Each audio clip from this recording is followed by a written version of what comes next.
Hello everyone, welcome to my channel wheel of fortune 1111।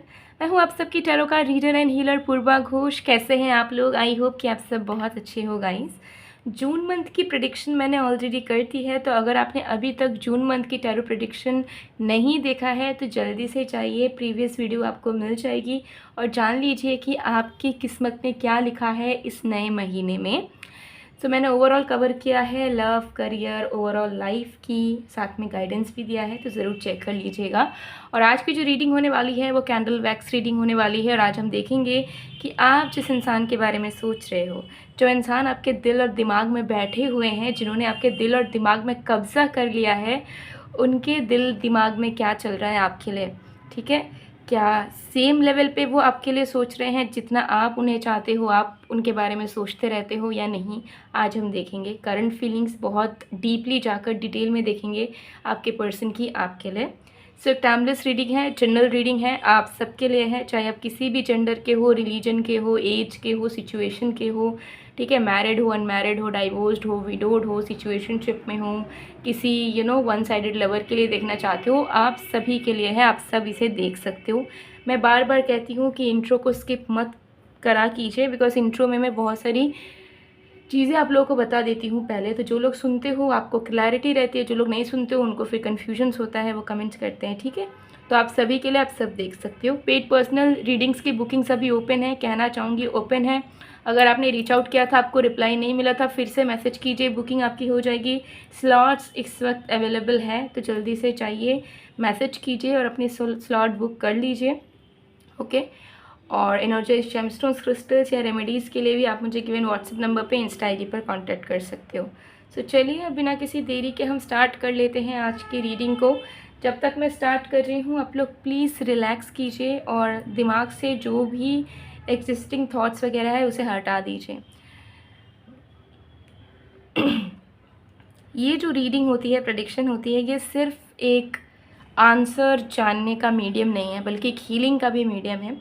सो अगर आपको लग रहा है कि आप बस फीलिंग्स इस इंसान का जान रहे हो, शायद आपको इससे कुछ फ़ायदा नहीं हो रहा है, तो यू आर रॉन्ग। आपकी हीलिंग हो रही है, कहीं ना कहीं आपको गाइडेंस मिलता है, हीलिंग होती है, आपकी एनर्जी स्टेबल होती है, आप स्पिरिचुअली और भी ज़्यादा ग्रो करने की आपके मन में इच्छा जागती है, क्यूरोसिटी जागती है। सो ये जो टैरो प्रेडिक्शंस हैं या वीडियोज़ हैं, रीडिंग्स हैं, ये कभी आपको हार्म नहीं देती है। ठीक है, आप में से बहुत लोगों को हो सकता है कन्फ्यूजन्स भी हो कि क्या ये रीडिंग्स वगैरह हार्म करती है। The answer is no. Okay, so let's C.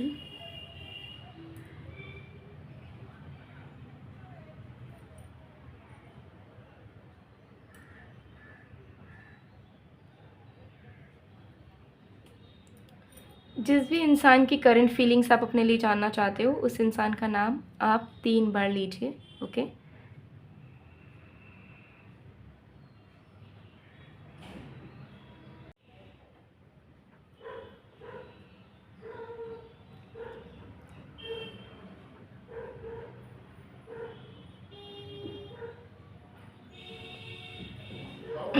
Okay, so I hope कि आपने अब तक कर लिया होगा। तो चलिए स्टार्ट करते हैं।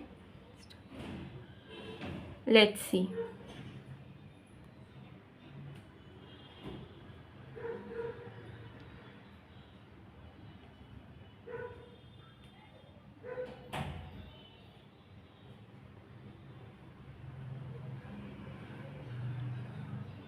सबसे पहली एनर्जी आपके पर्सन की करंट फीलिंग्स में दिख रही है कि आपके पर्सन इस वक्त बहुत ज़्यादा नाराज़ है अपने आप से, बहुत ज़्यादा गिल्टी हैं। उन्हें ऐसा फ़ील हो रहा है, देखिए सबसे पहली चीज़ मुझे दिख रही है कि पास्ट में इन्होंने जो आपके साथ बुरा किया है, छोटे से छोटी कुछ बुरी बातें कही हो, आपको हर्ट किया हो, या जो भी चीज़ें इनके तरफ से बुरी हुई हैं आपके प्रति, वो इनको बहुत याद आ रही है। एंड कहीं ना कहीं उनको ना बहुत कचोट रही है वो सारी मेमोरीज़। वो सारी मेमोरीज़ इन्हें सोने नहीं दे रही है, इन्हें शांति से रहने नहीं दे रही है। इनके दिलो दिमाग में वो पास्ट के बुरे इवेंट्स हावी हो रहे हैं। एंड आपके पर्सन इस वक्त बहुत ज़्यादा गिल्ट में है। उन्हें ऐसा लग रहा है कि वो बहुत बुरे इंसान हैं, they are good for nothing. वो कभी किसी को खुशियाँ नहीं दे सकते, वो एक बुरे इंसान है, वो कभी किसी को प्यार नहीं कर सकते, वो आपको प्यार नहीं कर पाए, आपको खुशियाँ नहीं दे पाए। आपको उन्होंने सिर्फ दुख दिया, आपको हमेशा हर एक चीज़ के लिए फ़ोर्स करा, ठीक है, आपको बुरा फ़ील करवाया जबकि आप उस चीज़ को कभी डिज़र्व नहीं करते थे। तो ओवरऑल कहीं न कहीं मुझे यहाँ पर दिख रहा है कि आपके पर्सन को अपने आप में ही बहुत ज़्यादा शर्मिंदगी महसूस हो रही है। उन्हें अपने ही ऊपर बहुत ज़्यादा खुन्नस आ रहा है एंड उन्हें ऐसा लग रहा है कि वो लाइफ़ में कोई अच्छा लवर, प्यार डिज़र्व ही नहीं करते, ठीक है? तो कहीं न कहीं मुझे यहाँ पर दिख रहा है कि बहुत ज़्यादा रिग्रेट उनके दिलो-दिमाग में है, बहुत ज़्यादा गिल्ट उनके दिलो-दिमाग में चल रहा है और उनको ऐसा लग रहा है कि काश उन्होंने ये सब चाहे या ना चाहते हुए भी ये सारी चीज़ें काश वो नहीं करते आपके साथ, तो चीज़ें कितनी ब्यूटीफुल होती। तो उन्हें ऐसा फ़ील हो रहा है कि उन्होंने बहुत सारी चीज़ें आप दोनों के बीच में अपने हाथों से उन्होंने बर्बाद किया है, बहुत सारी चीज़ों को उन्होंने ख़राब किया है एंड वो आपकी उम्मीदों पे कभी खड़े नहीं उतर पाए और ना उन्होंने ढंग से कभी कोशिश की। और अब उन्हें ऐसा लग रहा है कि समय बीत चुका है, समय ख़त्म हो चुका है कि वो फिर से आपको अगर प्रूफ़ कर सकें या सारी चीज़ों को बदल सकें। उनको ऐसा लग रहा है कि उनका इमेज जो आपके नज़रों में बन चुका है और आप जो उन्हें नफ़रत करते हो, वो कभी अब बदल नहीं सकता। आपके पर्सन को फ़ील हो रहा है कि आप इस इंसान को प्यार करने से ज़्यादा अब नफ़रत करने लगे हो। अब आप इस इंसान को अपने ज़िंदगी में नहीं चाहते हो। अब आप बहुत कैजुअल हो चुके हो। ये इंसान अगर आपसे कोसों दूर भी चले जाएँ तो भी आपको फ़र्क ना पड़े। ये चीज़ इस पर्सन की माइंडसेट एंड इमोशंस हैं, ठीक है? ज़रूरी नहीं कि आप ऐसा सोच रहे हो, ठीक है? आप इस रीडिंग को देख रहे हो मतलब सच में आपके दिल में भी प्यार है, तभी आप क्यूरियस हो, जानना चाहते हो कि इनके दिल में क्या चल रहा है, इज़न्ट इट? लेकिन आपके पर्सन को ऐसा लग रहा है कि वो आपके नज़रों में गिर चुके हैं, वो आपके नज़रों में एक बुरे इंसान बन चुके हैं एंड इनको अब दिल से प्यार करने से पहले या ब्लाइंडली ट्रस्ट करने से पहले आप हज़ार बार सोचोगे। तो ये कहीं न कहीं बहुत दुखी हैं आपके पर्सन इस वक़्त, ठीक है? मुझे डेफ़िनेटली दिख रहा है कि बहुत डिप्रेस्ड हैं, इनको नींद नहीं आ रही है ढंग से, ठीक है, रिसेंटली एंड बस यही सोचे जा रहे हैं कि वो आपकी उम्मीदों पे खड़े नहीं उतर पाए, वो एक अच्छे इंसान अपने आप को साबित नहीं कर पाए और जो प्यार हो सकता है वो ईज़िली आपको दे सकते थे, अफ़ोर्ड कर सकते थे, उस प्यार को देने के बजाय उन्होंने बाकी चीज़ों को बहुत दे दिया, जैसे कि दुःख, दर्द। तो they are very guilty right now. उन्हें ये फ़ील हो रहा है कि उन्हें एक मौका तो चाहिए, लेकिन उन्हें ऐसा लग रहा है कि अब वो मौका नहीं मिलेगा और अगर मिलता भी है, तो वो पास्ट को तो भुला नहीं सकते, वो आपके मेमोरी से वो यादों को तो मिटा नहीं सकते, वो माफ़ी माँग सकते हैं, वो बदल सकते हैं, वो आपको पहले से ज़्यादा प्यार कर सकते हैं, लेकिन उनका चेंज होना शायद आपके लिए काफ़ी ना हो कि आप इनके थ्रू जो पेन आपको मिला हो, जो डिसरिस्पेक्ट आपको मिला हो, वो आप भुला सको। ये चाहते हैं कि किसी भी तरीके से पास्ट की बुरी मेमोरीज़, इवेंट्स वैनिश हो जाए और आपके दिल में कोई नाराज़गी या कोई दुःख ना रहे। आपके पर्सन की करंट फीलिंग्स में चल रहा है कि अब वो आपको दिल से अपना प्यार जताना चाहते हैं, वो अपने आप को प्रूफ़ करना चाहते हैं। उन्हें पहले लगता था कि वो क्यों प्रूफ़ करें अपने आप को, वो जैसे हैं वो वैसे ही रहेंगे, उन्हें कोई किसी से मतलब नहीं। लेकिन अभी उन्हें ऐसा लग रहा है कि उन्हें प्रूफ़ करना चाहिए था अपना प्यार, ज़रूरी था। ये सिर्फ़ आपके लिए नहीं बल्कि आप दोनों के लिए, ये रिश्ता आप दोनों का था। ये रिश्ता किसी एक का नहीं था, ठीक है? ये रिश्ता किसी के अगेंस्ट नहीं था। तो उन्होंने क्यों इंडिविजुअली हमेशा सोचा? तो इस चीज़ का पछतावा आपके पर्सन को करंटली बहुत ज़्यादा हो रहा है। बाहर से ये बहुत फुलफिल्ड आपको नज़र आएँगे, अबंडेंट नज़र आएँगे, खुश नज़र आएँगे, मस्ती करते हुए नज़र आएँगे, लेकिन अंदर से ये इंसान खोखले हो चुके हैं। This person is pretending really hard to be happy. ये इंसान बाहर से किसी को नहीं जताने जा रहे हैं, बाहर से नहीं दिखाना चाह रहे हैं कि दे आर सैड। सब कुछ कर रहे हैं, ठीक है? जैसे कि सोशल मीडिया चलाना, अपना काम में जाना, अपने जॉब में जाना, दोस्तों से मिलना, मस्ती करना, they are doing everything, but अंदर एक खोखलापन है जो इन्हें खाई जा रही है। अंदर दे नो कि they are left with nothing. ना उनकी खुद की कोई डिग्निटी बची है, ना कोई इज्जत बची है और जो प्यार उनका बचा हुआ था, आपने जो उन्हें प्यार दिया था, वो भी उन्होंने ख़त्म कर दिया। तो अब बस समझ नहीं पा रहे हैं कि कैसे आपके पास वापस आएँ, कैसे आपके मन में वो उम्मीद जगाएं कि वो आपको फिर से बहुत अच्छे से रख सकते हैं, बहुत अच्छे से आपको प्यार कर सकते हैं। और कैसे अपने आप को अच्छे से बदलें, और अगर ये सारी चीज़ें वर्क ना करें तो आपसे कैसे दूर जाएं, क्योंकि ये आपसे दूर नहीं जा पाएंगे, ऐसा इन्हें लग रहा है। इन्हें ऐसा लग रहा है कि इनके लिए मूव ऑन करना बहुत दिक्कत होगा, अपने आप को बहुत अकेला महसूस कर रहे हैं आपके पर्सन। आपके इंसान को लग रहा है कि ये कैसे ज़िंदगी में आगे बढ़ेंगे, ना तो ये किसी से अपने दुख की बातें कह सकते हैं, ना इनको समझ आ रहा है कि अपने गलतियों को कैसे सुधार सकते हैं। और अगर ये अपनी गलतियों को सुधारते हैं तो क्या वो इनफ होगा आप दोनों के रिश्ते के लिए? इनको कुछ समझ नहीं आ रहा। इनको समझ नहीं आ रहा कि भगवान ने आप दोनों का आगे भविष्य लिखा है या नहीं, और अगर लिखा है तो कैसे लिखा है, क्या होने वाला है आप दोनों के बीच। आपके पर्सन शांत से बैठ नहीं पा रहे हैं, उनके दिमाग में बहुत ख्याल चल रही है, वो बहुत एंशियस हो रहे हैं। उनको बिल्कुल अच्छा नहीं लग रहा है कि क्या हो रहा है, क्या होने वाला है। उनको ऐसा लग रहा है कि उनके हाथ में अब कुछ है ही नहीं। पहले जब था तब उन्होंने उस चीज़ की कद्र ढंग से नहीं किया, फॉर ग्रांटेड लिया। अब जब उन्हें वैल्यू इम्पोर्टेंस फील हो रही है तो उनके पास कोई वे नहीं है कि वो उस चीज़ को एडमायर करें, उस चीज़ को अप्रिशिएट करें, उस चीज़ के लिए अपना ग्रेटफुलनेस शो करें, because they are feeling like it's too late to be grateful for something. उन्हें ऐसा लग रहा है कि इस रिश्ते के अच्छे समय का वक्त अब गुजर चुका है। अब जो भी होगा वो कर्मों का फल होगा, और कर्मों का फल कैसा होगा, क्योंकि उन्हें पता है कि उनके डीड्स इस रिश्ते को लेकर आपके प्रति अच्छे नहीं रहे हैं। तो क्या वो आपका प्यार अब भी डिज़र्व कर पाएंगे? क्या अब भी वो आपके साथ खुशी खुशी रह पाएंगे? क्या आप उनके वीकनेस को, उनके बुरे पॉइंट्स को भुलाकर उन्हें अपना पाओगे? क्या आप उन्हें पहले के जैसे उनके साथ कमिटमेंट में रहकर उनके साथ सपने देख पाओगे? यह सब कुछ ख़त्म हो चुका है और ये बस रिश्ता एक नाम का रह गया है। यही पर्सन को ये ख्याल इनके दिमाग को खाए जा रही है। ठीक है, so they are not happy guys, definitely. ठीक है, बहुत कुछ इनके दिलो दिमाग में चल रहा है, एंड ये समझ नहीं पा रहे हैं कि अब इस रिश्ते को सुधारे तो कैसे सुधारें। और अगर इस रिश्ते का कोई भविष्य नहीं है और इन्हें आगे बढ़ना है, मूव ऑन करना है, इस रिश्ते से दूर जाना है, तो वो कैसे जाएं? इनको कोई रास्ता नज़र नहीं आ रहा, ना तो इस रिश्ते को सुधारने का, ना आपको ये दिखाने का कि उनके दिल में आपके प्रति सच्ची मोहब्बत है, सच्चा प्यार है। ठीक है, एंड सच में वो अब अपने अंदर सुधार लाना चाहते हैं, लेकिन फिर उन्हें लग रहा है कि अब कुछ भी इनफ नहीं है। जो उन्होंने करा है दैट इज़ इनफ, कि वो आपकी ज़िंदगी में एक छाप छोड़ दे। फिर अब शायद वो हज़ारों अच्छी चीज़ें आपके लिए कर ले, लेकिन आप उनके उन बुरे आदतों को या उन बुरे हर्टफुल एनर्जी को आप नहीं भूल पाओगे। ठीक है, और यही होता है कि नेगेटिविटी बहुत जल्दी हावी होती है, बुराई बहुत जल्दी हावी होती है।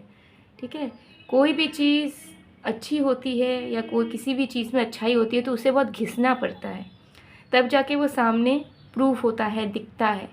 लेकिन बुराई ऐसी चीज़ है कि अगर वो सच भी ना हो ना तो भी जहन में चुभ जाती है, और ऐसी चुभती है कि फिर निकलती नहीं है। ठीक है, एंड फॉरगिव करना is easy, but to forget it's not easy. भूलना बिल्कुल ईजी नहीं होता है। ठीक है, तो उसी चीज़ में है आपके पर्सन कि क्या आप भूल पाओगे, क्या आप अपनी नाराज़गी को साइड में रख पाओगे। ठीक है, और अगर एक शीशे में दरार आ जाए ना तो पूरा प्लेन वो कभी नहीं हो पाता, चाहे आप कितना भी ट्राई करो, कुछ भी तरीके अपनाओ, वो दरार हमेशा रह जाती है। चाहे विजिबल कम हो जाए, उसकी विजिबिलिटी कम हो जाए, बट वो रहती है। ठीक है, तो आपके पर्सन को भी वही डर सता रही है कि जो उन्होंने आपको दुख दर्द दिए हैं, कहीं उसकी छाप आपके जहन में ज़िंदगी भर के लिए ना रह जाए, तो वो फिर कभी इस रिश्ते को ढंग से आगे नहीं बढ़ा पाएंगे, क्योंकि फिर वो रिश्ता कभी म्यूचुअल नहीं होगा।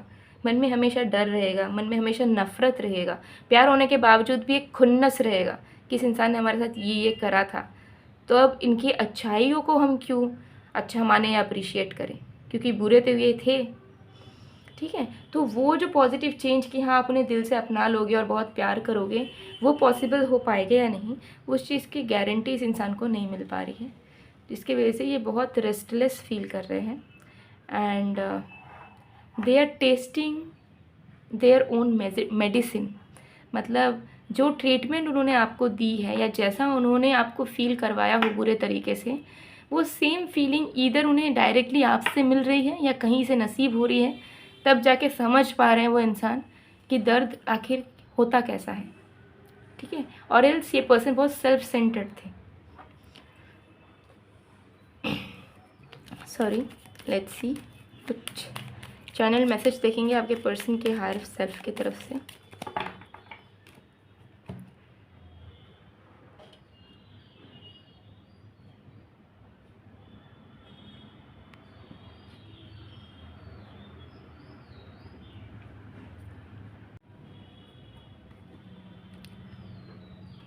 Let's check.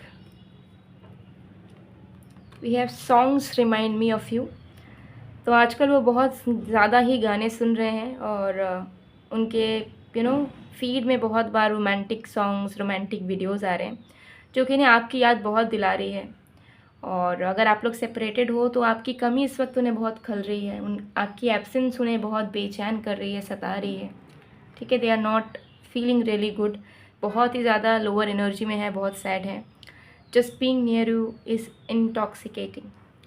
तो वो समझ नहीं पाते हैं, कुछ अलग ही बात है, आप के बिना रह भी नहीं सकते, और आप जब पास आते हो तो उन्हें लगता है कि उन्हें आपसे दूर रहना चाहिए। तो समझ नहीं पाते हैं कि मांजरा क्या है, क्यों चीज़ें इतनी कॉम्प्लिकेटेड है, क्यों उनकी एनर्जीज हमेशा आपके इन्वायरमेंट में शिफ्ट होती रहती है।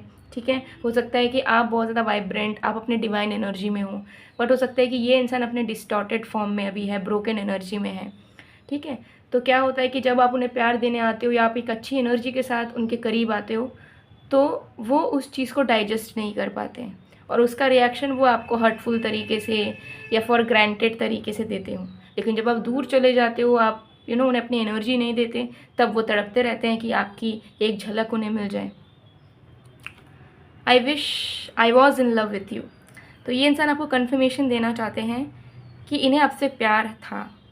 ठीक है, तो अगर आप लोग अभी अलग हो और आपके माइंड में था कि ये इंसान ने कभी आपसे प्यार नहीं किया, या हो सकता है इन्होंने कहा भी हो कि इन्होंने आपको कभी प्यार नहीं किया, ये बस आपके साथ ऐसे ही थे, तो वो गलत था। इनकी हायर सेल्फ आपको कहना चाहती है कि इनको प्यार था, इनको प्यार है अभी भी। ठीक है, प्यार तो था, नहीं तो वो जुड़ते नहीं आपके साथ। I hide behind material things. Yes, so इनके दिलो दिमाग में बहुत सारी चीज़ें चलती हैं। ठीक है, ये खुद अपने लाइफ में बहुत अनस्टेबल हैं, they are broken to be honest. चाहे कुछ भी कर रहे हो, they are not very stable financially, physically, mentally. ठीक है, एंड दिखावा बहुत करते हैं, बाहर से दिखाते बहुत हैं कि they are strong, they don't need anybody, वो सुपीरियर हैं। ठीक है, उनके पीछे लोग पागल हैं, बट सच्चाई कुछ और है। सच्चाई ये है कि अंदर से खोखले हैं, लेकिन किसी को अपना वीकनेस दिखाना नहीं चाहते हैं, और आपके सामने भी वो सुपीरियर बनते थे और उन्हें लगता था कि मे बी आप हमेशा अवेलेबल रहोगे, तो वो आपको हमेशा हो सकता है कि इन्फीरियर फील करवाते हों और टॉक्सिक रहते हों। बट अब कहीं ना कहीं things have turned upside down, and अब उन्हें खुद ही की ट्रीटमेंट या खुद ही के कर्मों का फल भोगना पड़ रहा है, जिसकी वजह से they are realising a lot of things. Okay, yeah definitely. So guys, अगर आपको लगता है कि आप अपने लव लाइफ में बहुत सफ़र कर रहे हो और आपके लव लाइफ में कोई भी चीज़ ठीक होती नहीं है, या ठीक होती भी है तो छोटे टाइम स्पैन के लिए ठीक होती है, फिर चीज़ें बिगड़ जाती हैं, उसके लिए आप ज़रूर रेमेडीज़ कर सकते हैं। रेमेडीज़ क्या होती है? रेमेडीज़ आपके पर्सनल डिटेल्स के अकॉर्डिंग, आपके प्लैनेट्स के प्लेसमेंट्स के अकॉर्डिंगली, ठीक है, जो भी रिक्वायर्ड एक्टिविटीज़ होंगी वो आपको दी जाएगी, एंड वो आपको अपने लाइफ में इंक्लूड करना पड़ेगा, आपके डेली रूटीन में इंक्लूड करना पड़ेगा। हो सकता है आपको वो रेमेडी डेली करनी पड़े, हो सकता है महीने में एक बार करनी पड़े, हो सकता है वीकली करनी पड़े, तो डैट डिपेंड्स। बट वो एक्टिविटीज़ अगर आप करते हो तो डेफिनेटली आपके जो प्लैनेट्स के पोजीशंस होते हैं, आपके प्लैनेट्स की जो एनर्जीज़ होती हैं, वो ऊपर नीचे की जा सकती है, ठीक है। एंड प्लैनेट्स बहुत ज़्यादा एक सिग्निफिकेंट रोल प्ले करते हैं आपके हर एक लाइफ के चैप्टर्स में, हर एक लाइफ के फैक्टर्स में। तो अगर आपको लगता है कि लव लाइफ में बहुत प्रॉब्लम है, आपके जैसा चाहते हो वैसा होता नहीं है, या कुछ ना कुछ अनस्टेबिलिटी लगी हुई है, मन में फ्लो नहीं है लव लाइफ को लेकर, बाकी चीज़ों के लिए भी आप रेमेडीज़ ले सकते हो, करियर वगैरह वगैरह के लिए भी। तो अगर कोई भी रीज़न में आपको लगता है कि अनस्टेबिलिटी है, मन के मुताबिक चीज़ें नहीं हो रही है ज़िंदगी में चीज़ें मैनिफेस्ट नहीं हो रही है, ज़िंदगी में विशेज़ पूरी नहीं हो रही है, प्रॉब्लम्स ही प्रॉब्लम्स हैं, आप रेमेडीज़ कर सकते हैं। आप रेमेडीज़ करेंगे 110% आपको रिजल्ट्स देखने को मिलेगा, अपने लाइफ में डेवलपमेंट, अपने लाइफ में चीज़ें बेहतर होती हुई नज़र आएंगी। सो अगर आपको पर्सनलाइज्ड अगर आपको रेमेडीज़ चाहिए किसी भी चीज़ से related, healing related, money, finances, career, love, marriage, beauty, etcetera etcetera, किसी भी चीज़ से रिलेटेड रेमेडीज़ चाहिए, कांटेक्ट कीजिए मेरे गिवन व्हाट्सएप नंबर पे, इंस्टा आईडी पर, ओके। और मैसेज में ज़रूर लिखिएगा कि यू नीड रेमेडी, रीज़न भी लिख दीजिएगा, आपको रिस्पॉन्स मिल जाएगा, ठीक है। तो ज़रूर आप रीच आउट कीजिए, आपको डेफिनेटली सोल्यूशंस हर एक चीज़ के मिल जाएंगे। सो वीडियो अगर पसंद आए तो please do like, comment, share and subscribe guys, okay. ज़रूर प्यार दीजिए, कमेंट ज़रूर कीजिएगा। सो मैं मिलती हूँ आप लोगों को नेक्स्ट वीडियो में, तब तक के लिए बाय बाय।